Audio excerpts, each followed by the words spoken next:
आज की वीडियो में हम बात करेंगे कि ऐसा कौन सा कोर्स है जिसको अगर आप कनाडा में आने के बाद करोगे तो आप यहाँ पे आने के बाद बर्बाद हो जाओगे। आप यहाँ पे आने के बाद पैसे नहीं कमा पाओगे, आप सेविंग्स नहीं कर पाओगे, आप जॉब नहीं ढूंढ पाओगे अपनी फील्ड में। पीआर के लिए आपको दर दर भटकना पड़ेगा, एलएमआईए का पेरोल का सेटिंग करना पड़ेगा, क्योंकि जो आपका कोर्स है वो इतना बेसिक है कि आपके अंदर कोई स्किल ही डेवलप नहीं होगी। लेकिन पैसे तो आपको उतने ही खर्च करने हैं, डॉलर्स तो आपको उतने ही खर्च करने हैं जितने अच्छे हाई स्किल वाले कोर्स में लोग करते हैं। तो आज जरा खास करके यही बात करते हैं कि कौन से ऐसे कोर्स है जो आपको कनाडा में आके नहीं करने चाहिए। बेसिकली दोस्तों, आज ये वीडियो बनाने की मुझे इसलिए आवश्यकता लगी क्योंकि इस टाइम पे कनाडा की गवर्नमेंट सारे के सारे रूल्स चेंज कर रही है। अगर आपने मेरी पुरानी वीडियो नहीं देखी है तो उसको देख लो, किस तरीके से कनाडा में गवर्नमेंट ने इस साल बहुत सारे रूल्स को चेंज किया है। जीआईसी 10,000 की 20,000 कर दी है। स्पाउसल ओपन वर्क परमिट जो पहले कॉलेज में मिलता था उसको अब बंद कर दिया है। पब्लिक प्राइवेट पार्टनरशिप वाले किसी कॉलेज में अगर आप पढ़ाई करोगे तो आपको पीजीडब्ल्यूपी यानी कि वर्क परमिट नहीं मिलने वाला है। इसके अलावा पीजीडब्ल्यूपी जो पोस्ट ग्रेजुएट वर्क परमिट हमको मिलता है 2 साल की पढ़ाई करके, 3 साल का, 1 साल की पढ़ाई करके, 1 साल का, उसमें भी अभी गवर्नमेंट चर्चा कर रही है। 8 अलग अलग सवाल पूछे हैं प्रोविंस को, डीएलआईस को, कॉलेजेस को कि भाई इन लोगों को देना चाहिए पीजीडब्ल्यूपी, नहीं देना चाहिए, क्या करना चाहिए, ये सारी की सारी अभी चर्चा चल रही है। तो इस टाइम पे अगर आप इंडिया में हो और अगर सोच रहे हो कि कनाडा में आना है, फ्यूचर बनाना है, देन इट्स वेरी इंपॉर्टेंट कि आज की आप ये जो वीडियो है, ये जो व्लॉग है, इसको खास करके देखो ताकि आप यहाँ पे आने के बाद बर्बाद ना हो जाओ, आपके जो पैसे है वो वेस्ट ना हो जाए और फिर आप ऐसा कह ना सको कि भाई कनाडा में तो कुछ होता ही नहीं है, कनाडा में तो जॉब ही नहीं मिलती है। क्योंकि सारी की सारी बातें मैं आपको आज ही बता दूंगा, तो फिर कनाडा में आके रोने की कोई जरूरत नहीं है, क्योंकि सारा का सारा सच आपको मैं इस वीडियो में आज बता दूंगा। तो जिस भी कोर्स के पीछे मार्केटिंग लगता हो, मैनेजमेंट लगता हो, वो सारे के सारे कोर्स जनरली नहीं करने चाहिए। मैं ऐसा नहीं बोल रहा हूँ कि सारे के सारे वेस्ट ही होंगे, सारे के सारे फालतू होंगे, सारे के सारे यूजलेस होंगे, लेकिन जनरली तो भाई यही सिस्टम है। और दूसरी बात कि जनरली जो कोर्स आपका जो एजेंट है आपको फोर्स कर रहा है कि भाई तू ये वाला कोर्स ले ले, इसमें तेरा वीज़ा जल्दी आ जाएगा, वो भी कोर्स उसको भी रेड फ्लैग कर दीजिए। क्योंकि जनरली जो एजेंट होता है वो सेल्समैन होता है, वो आपकी नहीं खुद की सेल्स की सोच रहा होता है। वो कोर्स आपको दिलवाएगा जिसमें आपको गारंटी के साथ वीज़ा का अप्रूवल मिलेगा, लेकिन फिर जब आप यहाँ पे आ जाओगे तो ना ही उसमें पढ़ाई कराई जाएगी, फीस पूरी टाइम पे ली जाएगी, और जब पढ़ाई ख़त्म हो जाएगी तो फिर उसके बाद आपको उसमें फील्ड जॉब नहीं मिलने वाली। फील्ड जॉब नहीं मिलेगी तो फिर नौकरी का सेटिंग करोगे, एलएमआईए का सेटिंग करोगे, लेकिन वो सब सेटिंग करने के बाद भी आपको पीआर नहीं मिलेगा, क्योंकि जनरल कैटेगरी का जो इस टाइम पे सीआरएस स्कोर है वो है 529। तो चाहे जॉब मिल जाए, चाहे एलएमआईए मिल जाए, लेकिन फिर भी आपका सीआरएस स्कोर है वो पीआर के लिए एलिजिबल नहीं हो पाएगा, क्योंकि कनाडा की गवर्नमेंट अभी कैटेगरी बेस्ड ड्रॉ के हिसाब से चल रही है। वो उन लोगों को पीआर देने का मौका दे रही है जिनको वो चीज़ की स्पेसिफिक नॉलेज है, जिनके पास वो चीज़ की स्पेसिफिक जॉब है। Let's say health, trade, stem में आती है साइंस, टेक्नोलॉजी, इंजीनियरिंग, मैथमेटिक्स, तो फिर ये सारी की सारी बातें जरा आज करते हैं। तो ज़्यादातर दोस्तों क्या होता है कि जो कोर्स है जिसके अभी मैं नाम ले रहा हूँ वो सारे के सारे कोर्स बहुत इजीली अवेलेबल होते हैं, हर एक कॉलेज में अवेलेबल होते हैं। इसके अंदर आपको एडमिशन भी इजीली मिल जाता है, वीज़ा भी इजीली मिल जाता है, और इसके लिए जो पुरानी आपकी जो बोलते हैं ना रेलेवेंसी होनी चाहिए वो भी इतनी मैटर नहीं करती है, इजीली मिल ही जाता है। इंजीनियरिंग करिए तो आपको प्रोजेक्ट मैनेजमेंट का कोर्स मिलेगा, कोई कॉमर्स की फील्ड करिए तो मार्केटिंग मैनेजमेंट का कोर्स मिलेगा, कुछ भी नहीं किया है तो ग्लोबल बिजनेस मैनेजमेंट का आपको कोर्स वो लोग चिपकाएंगे, उसके बाद सप्लाई चेन मैनेजमेंट का आपको कोर्स चिपकाएंगे। यानी कि जहाँ भी ये मैनेजमेंट लग रहा है, मार्केटिंग लग रहा है, ये सारे के सारे जो कोर्स है दोस्तों ये बहुत ही जनरल है। और खास करके ये जो प्रोजेक्ट मैनेजमेंट है ये तो बिल्कुल ही जनरल है, क्योंकि ये मैंने किया है इसलिए इसके बारे में मुझे पता है। अभी ये वाला जो कोर्स है दोस्तों इसको क्यों नहीं करना चाहिए, खास करके वो बात करते हैं सीरियसली। तो देखो, जिस तरीके से प्रोजेक्ट मैनेजमेंट की अगर हम बात करें तो मैंने प्रोजेक्ट मैनेजमेंट का कोर्स यहाँ पे आने के बाद किया है। अब जब आपको ये कोर्स पढ़ाएंगे ना तो उसमें आपको थोड़ा सब बताएंगे, फाइनेंस का बताएंगे, मार्केटिंग का बताएंगे, सेल्स का बताएंगे, किस तरीके से इन्वेंट्री करनी है, किस तरीके से डिस्ट्रीब्यूशन करना है। यानी कि 2-3% हर एक सब्जेक्ट का ज्ञान आपको दे देंगे, लेकिन आपके पास कोई भी तरीके की स्पेशलाइजेशन नहीं होगी। तो फॉर एन एग्जांपल अगर मैं आपको एकदम देसी भाषा में बोलूं कि आपको ये सामने ये जो पेड़ दिख रहा है, इस पेड़ को काटना है, बिल्कुल ऐसा करना है, ये पेड़ अभी ऐसा है, इसको काट के ऐसा करना है, ठीक है।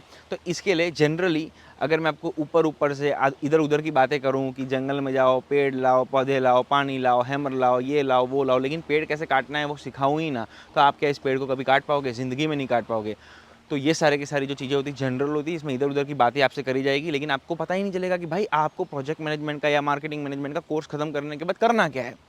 तो फॉर एन एग्जाम्पल आपको कौन सा कोर्स करना चाहिए? आपको ऐसा कोर्स करना चाहिए जिसमें आपके हाथ में वो लोग एक आरी दे और फिर आपको बताए खुद पहले पेड़ काट के कि भाई ये पेड़ कटता कैसे है, फिर वो आरी आपके हाथ में दे और फिर आपको बोले कि अब तू ये पेड़ काट के दिखा, तो इसमें आपको आ जाएगा। तो आप बोल सकते हो किसी एम्प्लॉयर को कि भाई मुझे पेड़ काटना आता है, मैं तेरे लिए, तेरी कंपनी में, तेरे फॉरेस्ट में जाके पेड़ काट सकता हूँ।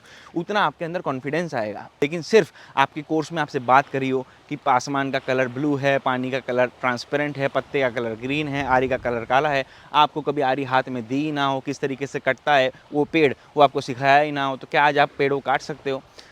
पेड़ का एग्जांपल गया तेल लेने, जरा इसको सही तरीके से समझाता हूँ। लेट्स से मार्केटिंग मैनेजमेंट का एक कोर्स है, तो मार्केटिंग मैनेजमेंट का आपने यहाँ पे कोर्स किया। अब मार्केटिंग मैनेजमेंट के कोर्स में आपको ये लोग सब बताएंगे, थोड़ा बहुत डिजिटल मार्केटिंग का बताएंगे, थोड़ा बहुत मार्केटिंग का बताएंगे, थोड़ा बहुत ट्रेडिशनल मार्केटिंग का बताएंगे, थोड़ा बहुत आपकी कम्युनिकेशन स्किल्स का बताएंगे, यानी कि थोड़ा थोड़ा ज्ञान सब चीज़ों का आपको मिलता रहेगा। जब आप इंडीड में जाओगे और जॉब ढूंढोगे खुद के लिए, तो टाइटल क्या लिखोगे?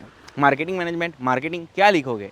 तो टाइटल में जनरली ऐसा होता है, let's say for an example मैंने भी मार्केटिंग मैनेजमेंट का कोर्स किया है, इसलिए आपको खास करके बता रहा हूँ। मेरे को इंटरेस्ट है डिजिटल मार्केटिंग में, मेरे को फेसबुक एड्स, गूगल एड्स ये सब बनाना अच्छा लगता है, ठीक है। लेकिन अब मेरे कोर्स में क्या हुआ था, मार्केटिंग की इधर उधर की बातें करी थी और बाकायदा डिजिटल मार्केटिंग का एक छोटा सा सब्जेक्ट था जिसमें मैं पास भी हुआ था अच्छे नंबर से। लेकिन जब मैं जॉब लेने गया तो मेरे पास डिजिटल मार्केटिंग की स्किल नहीं थी, मेरे पास ओवरऑल मार्केटिंग की स्किल थी, तो मुझे जॉब ही नहीं मिली क्योंकि मुझे नहीं आता था एसईओ करना, मुझे नहीं आता था एसईएम करना। तो अगर किसी को डिजिटल मार्केटिंग करनी है तो फिर वो मार्केटिंग मैनेजमेंट का जनरल कोर्स मत लो, डिजिटल मार्केटिंग का कोर्स लो, जिसमें गूगल एड्स सिखाया जाए, जिसमें फेसबुक एड्स सिखाया जाए, जिसमें search engine marketing, search engine optimisation, ये सारी की सारी चीज़ें सिखाई जाए। तो इसमें आपके पास एक स्किल आएगी कि भाई किस तरीके से पेड़ कटता है, किस तरीके से डिजिटल मार्केटिंग होती है, किस तरीके से ऑर्गेनिक ग्रोथ मिलती है, किस तरीके से इनऑर्गेनिक ग्रोथ मिलती है। तो ये सारी की सारी जब आपको चीज़ें आएगी तो आप तोते की तरह बोलोगे इंटरव्यू के टाइम पे, और जब आप बोलोगे तो आपको जॉब भी मिलेगी। लेकिन जनरल कोर्स करा होगा तो फिर आप बोल ही नहीं पाओगे, आपको पता ही नहीं चलेगा कि भाई किस फील्ड में मेरे को जॉब ढूंढनी है। बात करते हैं जरा आईटी के जनरल कोर्स की, तो आईटी में जनरल कोर्स बहुत लोग लेते हैं, उनको जॉब नहीं मिलती। क्यों नहीं मिलती? क्योंकि वो जनरल कोर्स है, स्पेशलाइजेशन तो है ही नहीं, कोई एक चीज़ आती ही नहीं उनको करनी। थोड़ा बहुत बताते हैं कोडिंग इस तरीके से करते हैं, थोड़ा बहुत आईटी में किस तरीके से कम्युनिकेशन होता है वो सिखाते हैं, सॉफ्टवेयर के बारे में सिखाते हैं, बैकग्राउंड आगे फ्रंट एंड बैक एंड के बारे में थोड़ा बहुत सिखा देंगे आपको टेस्टिंग किस तरीके से करते हैं, black box testing, white box testing, थोड़ा बहुत ऊपर ऊपर से बताएंगे। कहीं भी आपके पास स्किल नहीं आने वाली, कहीं भी आपके पास स्पेशलाइजेशन नहीं आने वाली। अब जब आप जॉब ढूंढने जाओगे मार्केट में तो आपको पता ही नहीं है कि भाई आपको क्या करना आता है, तो कहाँ से जॉब मिलेगी। लेकिन फॉर एन एग्जांपल अगर आपको फुल स्टैक डेवलपर बनना है तो आपको ऐसा कोई कोर्स लेना चाहिए जिसमें दिन रात सुबह शाम कोडिंग आपको सिखाई जाए। क्योंकि अगर आपको कोडिंग करनी आ गई तो आपको वेबसाइट बनानी आ जाएगी, तो आप एम्प्लॉयर को बोल सकते हो इंटरव्यू के दौरान, भाई देखो 1 पेज वेबसाइट चाहिए, 7 पेज वेबसाइट चाहिए, 700 पेज वेबसाइट चाहिए, कैसी वेबसाइट चाहिए देखो मैं वैसी वेबसाइट बना के दे सकता हूँ, ठीक है। उसमें आपके पास एक स्किल आ जाएगी, एक स्पेशलाइजेशन आ जाएगी, एक कला आ जाएगी, जैसे कि पेड़ काटने का मैंने एग्जांपल दिया था ना। तो इसी तरीके से अगर आपको टेस्टिंग करना अच्छा लगता है तो टेस्टिंग में जाओ, बिजनेस एनालिटिक्स करना अच्छा लगता है, बिजनेस, मुझे आईटी का इतना नॉलेज नहीं है लेकिन ऐसा सभी होता है क्योंकि मेरी सिस्टर आईटी में है, तो ये सारी की सारी चीज़ें होती है। और भाई अगर आपके पास स्किल है ना आईटी में तो आप पैसा इधर आके नहीं कमा सकते, ऐसा पॉसिबल ही नहीं। क्योंकि मैंने तो ऐसा सुना है, देखा है मेरे घर में भी, आईटी में जिन लोगों को नॉलेज है, जिनको वेबसाइट बनानी फॉर एन एग्जांपल आती है, जो फुल स्टैक डेवलपर की नॉलेज रखते हैं, जिसको कोडिंग में किसी भी तरीके की वेबसाइट, भले मैं बोलता हूँ वर्डप्रेस की भी अगर वेबसाइट बनानी आती है ना, उन लोगों ने अपवर्क को यूज़ करके, फाइवर को यूज़ करके इंडिया में बैठे बैठे अमेरिकन क्लाइंट्स ढूंढे हैं, कैनेडियन क्लाइंट्स ढूंढे हैं, ऑस्ट्रेलियन क्लाइंट्स ढूंढे हैं, यूके के क्लाइंट्स ढूंढे हैं। हम यहाँ पे आने के बाद बेसिक मिनिमम वेज सैलरी पे काम करते हैं स्टूडेंट वीज़ा में, और हम लोग लेबर जॉब करते हैं, मैकडी वैकडी में खाना वाना बना के देते हैं। लेकिन इंडिया में बैठे बैठे लोग वेबसाइट बनाते हैं और उन लोगों को डॉलर्स मिलते हैं, वो भी यूएसडी, वो भी इंडिया में बैठे बैठे। तो ये काम हो रहा है, बहुत लोग कर रहे हैं, तो हम भी कर सकते हैं, आप भी कर सकते हो, लेकिन इसके लिए स्किल आनी चाहिए। तो आईटी तो इतनी बेस्ट फील्ड है। जैसे फॉर एन एग्जांपल अगर आप मैकेनिकल इंजीनियरिंग करोगे और अगर आपको डॉलर्स कमाने हैं तो ये बहुत इंपॉर्टेंट है कि आपको कनाडा में आना पड़ेगा, तब जाके आपको कैनेडियन डॉलर मिलेंगे। अगर अमेरिकन डॉलर कमाने हैं तो अमेरिका में जाना पड़ेगा, तब आपको अमेरिकन डॉलर मिलेंगे। लेकिन आईटी तो साली ऐसी चीज़ है जिसमें इंडिया में बैठे बैठे भी डिजिटल सर्विस आप अप्लाई कर सकते हो, डिजिटल सर्विस आप दे सकते हो। और डिजिटल मार्केटिंग की बात करूँ तो डिजिटल मार्केटिंग भी इंडिया में ऐसी बहुत सारी स्किल्स है जो डिजिटली बिक रही है इस टाइम पे। इंडिया में, बांग्लादेश में, पाकिस्तान में ये लोग सस्ते रेट में करके दे रहे हैं। एक बार को यहाँ पे हम लोगों को जॉब नहीं मिलेगी, लेकिन वहाँ पे उन लोगों को मिलेगी क्योंकि उनके पास स्किल भी है, सस्ते रेट में काम करने के लिए वो लोग रेडी भी है। और डॉलर का सस्ता रेट यानी इंडिया में तो उनको लाखों में ही मिलता है पैसा। इसीलिए ऐसा कोई कोर्स करना चाहिए जिसके अंदर आपके पास एक कोई आवड़त आ जाए, आपके पास कॉन्फिडेंस आ जाए कि हाँ साला मैं वेबसाइट बना के दिखा सकता हूँ, हाँ साला मैं पेड़ काट के दिखा सकता हूँ। अभी आज के टाइम में अगर हम ट्रेड की बात करें, स्पेसिफिक ट्रेड्स की, जैसे कि इलेक्ट्रिशियन हो गया, प्लम्बर हो गया, और भी पता नहीं कितने होते हैं, कारपेंटर हो गया, तो ये सब ट्रेड में गवर्नमेंट इस टाइम में भर भर के पीएनपी दे रही है, भर भर के एक्सप्रेस एंट्री में कम सीआर स्कोर में पीआर दे रही है। लेकिन क्या है ही क्यों? क्योंकि मार्केट में इस टाइम पे ट्रेड वाले बंदों की रिक्वायरमेंट बहुत ज़्यादा है, लेकिन बंदे नहीं है। अब बंदे कहाँ से होंगे? इंडिया से जो इमिग्रेंट्स मंगवाए थे वो तो general management, global management, business management, marketing management, project management, ऐसे कोर्स लेके आते हैं जिसमें ये सारी नॉलेज ही नहीं होती। तो भाई ऐसा कुछ देखो, क्लियर बनाओ फोकस कि इलेक्ट्रिशियन बनना है तो फिर इलेक्ट्रिशियन का कोर्स करो। इलेक्ट्रिशियन में आपको दिखा देंगे किस तरीके से इलेक्ट्रिशियन बनते हैं, फिर अप्लाई करो, सर्टिफिकेट लो, सर्टिफिकेट लोगे ऑटोमेटिकली जॉब दूसरे दिन आपको मिल जाएगी, तीसरे दिन पीआर मिल जाएगा यार। तो ऐसा कोई कोर्स करना चाहिए जिसमें एक कोई कला आपके पास आ जाए। जनरल वनरल के चक्कर में मत पड़ना, क्योंकि मैं पढ़ा हूँ भी, मतलब मुझे पता नहीं चल रहा है कि मैं एक्जैक्टली आपको कितना समझा पा रहा हूँ, आप कितना समझ पा रहे हो। लेकिन कुल मिला के बात ये है कि ऐसा कोई कोर्स करो जिसकी इस टाइम में कनाडा में डिमांड है, जिसमें आपको इजीली पीआर भी मिल सकता है, जिसमें आपको इंटरेस्ट भी है, जिसमें आप अपना फ्यूचर भी बना सकते हो और जिसमें आपको एक्जैक्टली काम करना आ जाए। कर सकते हो काम डे 1 से, वैसा कोर्स करना चाहिए। क्योंकि अगर ऐसा कोई काम करना आ गया ना रियल में, तो फिर इंडिया भी जाओगे तो वहाँ पे भी जाके जॉब कर सकते हो या फिर उस पर्टिकुलर चीज़ का बिजनेस कर सकते हो।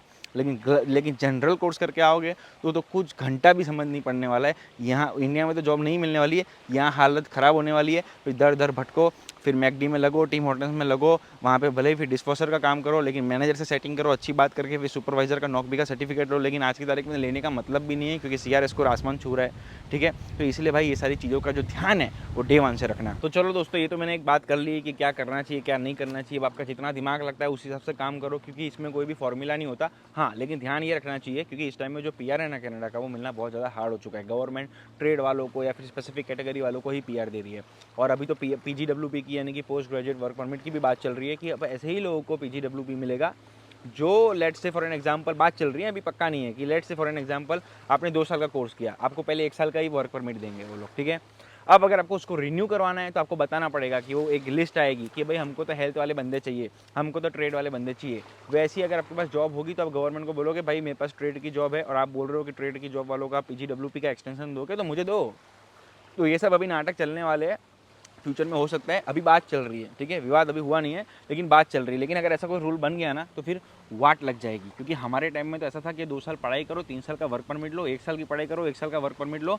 लेकिन अब आने वाले टाइम में ऐसे रूल्स बन रहे हैं, इसलिए ध्यान रखना, ऐसे ही कोर्स लेना जिसमें आपको पहली बात तो स्किल मिले, एक्चुअल में क्या काम करना है उसकी नॉलेज मिले, ताकि यहाँ नहीं तो इंडिया में कर पाओ।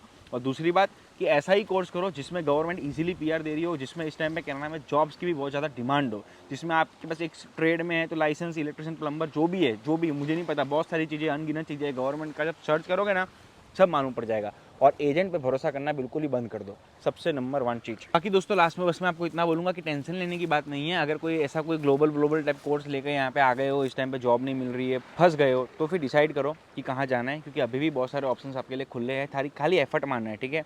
आपका जो नज़रिया है वही डिसाइड करेगा कि आप अंबानी बनोगे कि भिखारी बनोगे। अगर कुछ करोगे तो अंबानी बनोगे, कुछ नहीं करोगे तो भिखारी ऑटोमेटिकली बन जाओगे। अगर आपको मान लीजिए बैंकिंग सेक्टर में जाना है तो ऐसे बहुत सारे लाइसेंस है जो आप ले सकते हो। लेट्स से अगर आपको इंश्योरेंस में जाना है तो OTL, अदर देन लाइफ करके एक इंश्योरेंस होता है, वो ले लो। अगर आपको म्यूचुअल फंड सेक्टर में जाना है तो IFIC, इफिक, ये एक लाइसेंस होता है, ये ले लो। अगर लाइफ इंश्योरेंस में जाना है तो LLQP का लाइसेंस ले लो।